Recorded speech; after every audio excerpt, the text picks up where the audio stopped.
Hey, this is Sasha, and welcome to episode number 124 of Let's Talk Stocks. Today we will get into trading weekly option tips for earning 9% per week. Now keep in mind these earnings are not fully realistic because it probably won't happen every single week, but I'm going to share with you some insights of how you can do this and looking for opportunities to create and earn 9% per week. Again, this is just a guideline, but I'm going to show you the numbers exactly how this works and the strategy in place. I'm going to keep it as simple as possible. However, you should know and understand some basic option concepts, and if you don't, you may want to take a look at my options mastery course of trading verticals. Now, of course, before we get into this lesson, keep in mind that no recommendations here are presented for buying or selling any options, equities, stocks, and so forth. All the examples are strictly for educational and informational purposes, and I think most of you are smart enough to know and understand that. So with that being said, let's take a look at our screen and just see how all of this plays out.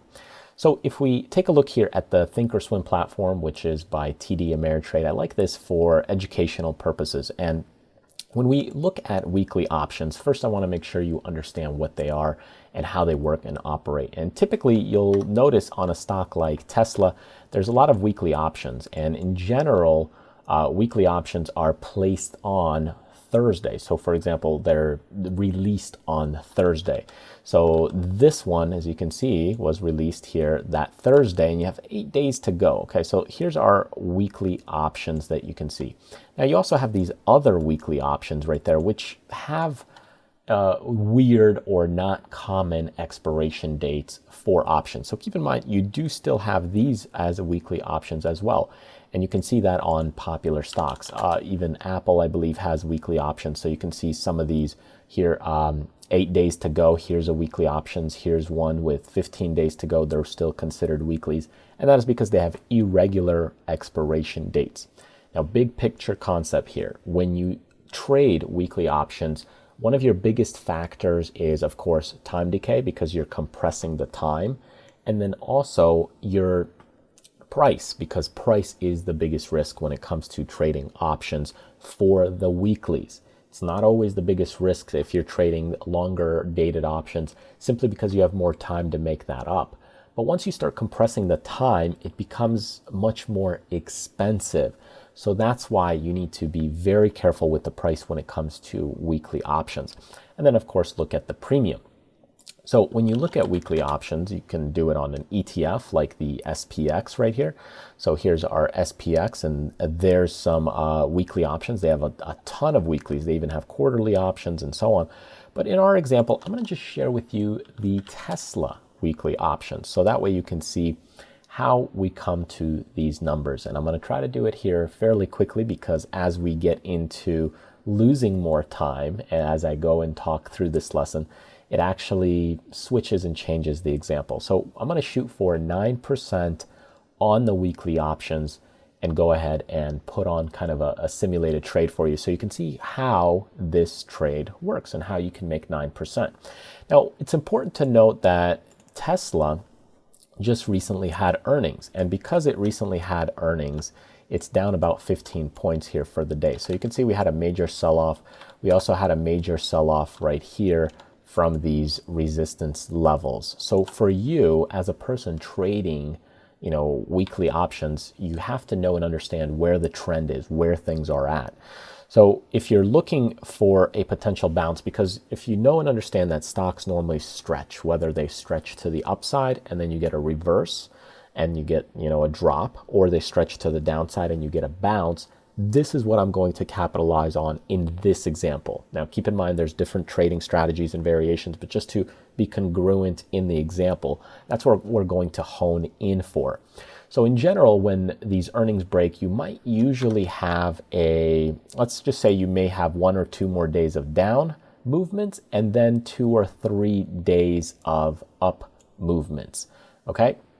And when this happens, this is what I'm capitalizing on or looking to make a profit on, is that I'm looking to make a profit on this couple of days of up movements, and then maybe it'll continue and reverse lower. and I'm trying to expire the time in between that range or time frame before it hits my strike prices. So again, keep in mind, this example is strictly for illustrative purposes and examples. I'm not telling you to do this. It's important you practice this in a paper account prior to doing it. But as a general example, if I look at a probability of in the money, okay, so I'm looking for 8 days out. It is a Thursday. You could do this on a Friday if you wish, on a Wednesday for some of the other weekly options, but I'm compressing my time because there's not a lot of time to expiration. So if I'm anticipating a slight bounce, maybe by the second day of options, this example may work. So here I'm looking at my probability of in the money. So this is the chance that it actually goes in my favor. So meaning if I buy this put at 237, that means I actually have a 90% chance that it'll go out of the money if I sell that. So if I buy it, I have a 10% chance of it working out, which means if I sell it, I have a 90% chance of it actually working out in my favor. So writing these things down in the past, what I did was took a look at the 240 level, which is 12.93% or 12.7. You can see it's shifting, especially as I talk and as price moves. So what I'm going to do is sell a vertical. I'm going to sell the 12% here, which I'll get about 87 cents. And I'm going to buy the 235 for protection. So what we'll do is just sell the vertical. And here I'll analyze the trade. And here's what that trade will look like. So I have a 240 and a 235. Okay. And this gives me a profit or potential profit if this stock stays above that 240 level. I make, well, you can see on the lower left, I make $41 right here on $459 of capital. Okay, so right around 9% if you really look at it. Okay, so and keep in mind, we're at right around 88% probability or chance of success, because if you look at the 12%, that's right around 88, call it 87% chance of probability. But here, $41 on $459 of capital. Now, if you want to bump this up and you're trading a little larger, you could say, okay, we'll do 10 contracts. So 10 contracts here, you're looking to make about $410 since the difference between those two contracts is 41 cents. So you're making $410 on $4,590 of capital. So if we do the calculation here and we be a little more precise, so let's just see exactly here what we have. We have, what is it? 410 divided by 4,600 now. And you can take a look, we're at 8.9%, 8.9% on our money. So almost 9% on our money. And you can see it's shifting. So in either case, the reason this works out really well is a couple factors. So far you're seeing that, okay, I'm creating a trade that's allowing me to make 9% within 8 days. And keep in mind, 2 of those days are weekends. So my theta is around $50, $60. But I do have price risk. I'm only about 10, 16 points or so away from that range. So I'm at 240. So this stock needs to stay above this 240 price level. If it doesn't, I'm in the money and that becomes a problem and I lose out on my capital, and that's dangerous. Okay, so you can see the range is not that big. Okay, whereas when you go with monthly options, you can get a lot longer, but you also have more time. In either case, here I'm at the 240 level. Okay, so I'm at the 240. Yep, the 240 level. So it only gives me about 17 points to be able to get this stock to get a few days of just to hang out right here, a few days, and then hopefully it just kind of stays above this 240 level. If it breaks below that, well, that's where you get into serious trouble, because now you could have a loss of, let's just say, $2,000, $3,000, $4,000. Of course, more risk, right? But what you're doing and your concept behind this is that time is working in your favor incredibly fast, because the theta decay is so quick. There's only a few days remaining. But of course, price is a problem. So anyways, So this is how you set up a basic trade in this context. Now, if you're looking to make a little bit more money, here's how you add to this. So right now we did the put side. Well, what if I also do the call side, and maybe I don't do it for as much capital, and the one I wrote down is 285, and we sell a vertical on this upper side. So this is kind of like creating an iron condor, and we go to the 290 level. Okay, so the 290, I'm only making 10 cents on this, but let's bump up a few contracts here. And now you can see I'm making 500 on my $4,500 investment. So if you take that calculation, and let's just clear this out. So we'll go ahead and do 500 divided by 4,500.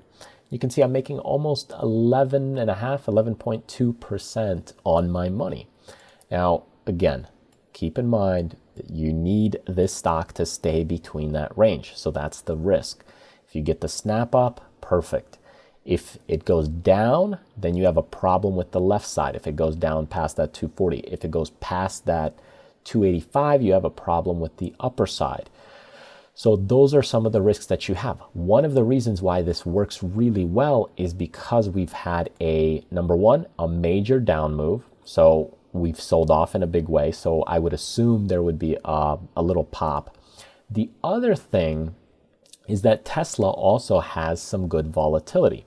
So if you look at Tesla's volatility, you have about 37.1 or 2% volatility within these options. If you do something similar on Apple when it wasn't earnings, and let's just say earnings were a while ago, you look at the premium here, and the premium just going a little further out within Apple, you have 17 cents, 12 cents, 24 cents, 25 cents, and we're 8 days away, right? So you can basically see, even at around the 12% range where we want to get, there's only about 20 cents of premium.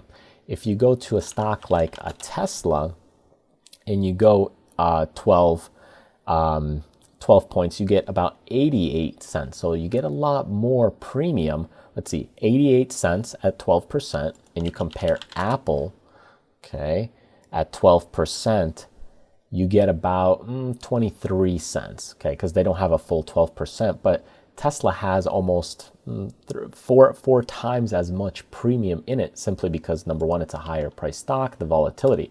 If you go with Google, you could kind of do the same concept. At 12%, you get $1.15, okay? But of course, a higher price stock will move and whip around much more. But you could do the same thing with Google. And just to show you that example, let's just say we sell the vertical. And again, if you're a little more risk averse or you're nervous about the stock, then you could go even further. You don't have to go at the 12%. But here we'll go, let's just say 805, and we'll go to 790 here. And in this case, you can see I have, again, $47 I'm profiting on $1,453 of capital. So if I go ahead, 47, $1,453 of capital, about 3% on this one. So not as much. Let's take a look here. Okay, if I go to maybe the 810 and get a little closer, okay, and go maybe 795. So I'm a little closer. So you can see $80 on 1,420. Let's just take a look. $80 on 1,420, and you're making about 5 to 6%. So if you go ahead and sell the upper side of Google right here, and we do something like, let's say, the 850 or so, we sell that vertical. And here in this case, we'll go 850 and 855. Maybe we won't be able to do those. How about 845 and 850? So there we go. So now, okay, $120 on 1380. So $120 on 1380, and you make about 8 almost 9%. And this one still kind of works, but the problem with this, or I guess the difference to be aware of, is when you look at Google, and you take a look at Google right here, Google had earnings already in the past, right? So the earnings were not today. It's been already kind of climbing up. So when you look at Google, here's the earnings that happened, right? So the earnings, I would imagine this is the date. Let me double check when Google's earnings date was, because I don't remember it off the top of my head. But if you review Google's earnings date, so here we had Alphabet. All right, so if you look at Google's earnings right here, so here's our date reported. So we reported 1/26/2017. So now in this case, 1/26, I imagine this was earnings. So yeah, right there. So you can see 1/27, 1/30, that was the sell-off time frame. So here's the earnings date, and that's kind of what we're looking for in Tesla. So you'll probably see, let's just say, a major pullback a little bit, which is what we're seeing kind of in Tesla. And then you get this upward trend slightly as a counter trend bounce, and maybe now we'll see a slight rollover after that. Who knows what happens? But for me, as long as within 8 days that stock is above that certain level, that's what we're trying to capitalize on. So the same concept here is that in Google, this already happened. Now you could put this trade on now, but remember, you didn't get that snap down to the downside like you did with Tesla in the earnings. So here with Tesla, we got that snap down, and now I'm looking for a counter trend bounce, even if it's $4 or $5, and it happens for 2-3 days, and then I get it, and then it moves back down a couple dollars after. I'm okay, because with time is on my side. After a few days, within a week, this expires, and I can just set this and let it expire as long as it's between that range. And ultimately, when you're creating this strategy and spread, you can see on $4,500 of capital, you can make $4,700. So 467 divided by 4,533, and you get 10% on your money. Anyways, that's the way that you would set up a trade in order to make 9 to 10% per week. But all the things are here in alignment. They're in alignment, in congruence, meaning you have earnings that just happened, you had a massive drop down, the stock was doing well, the market's holding up pretty well, and the volatility of this stock is a lot higher. Comparing it to Apple, the volatility is a lot lower.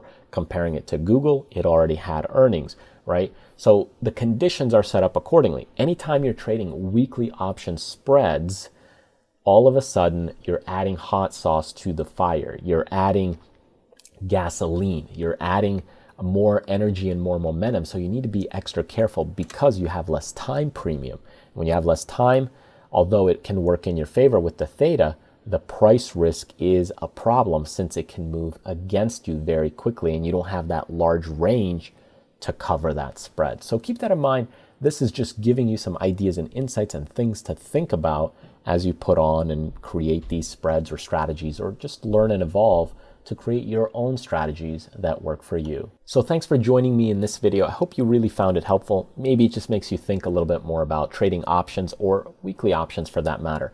I don't recommend you trade only weekly options. Instead, it's better to do, let's say, especially if you're just getting started, maybe 90% of your account to do regular options, and maybe 5 or 10% of your account, you could try some weekly option spreads.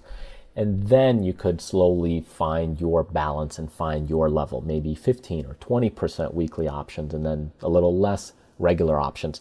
But again, usually they're used as a hedging vehicle. So if you want to hedge something for just a week, you could buy a weekly option hedge, for example, for earnings. But if you're looking to capitalize on selling premium, this is one of those advantages or things you can look at for maximizing your earnings potential, setting up, looking for the right conditions, and putting on a trade that's favorable in terms of probabilities for you.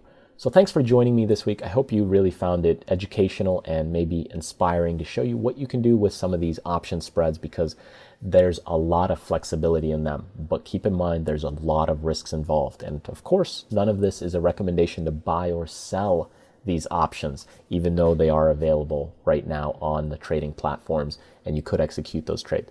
First paper trade, get down into the habits, learn the way things work, react, and what if things go against you. So always have a plan in mind. Thanks for joining me. If you'd like to keep learning, go ahead, click one of the thumbnails over here on this side and you'll continue learning with me. But if you want to join me on a live class session, then by all means, go ahead and click this button right here where you can sign up to my newsletter list and join me on a live webinar where I can share some more insights with you one-on-one or answer the questions that you have. Thanks again, and I hope to see you there.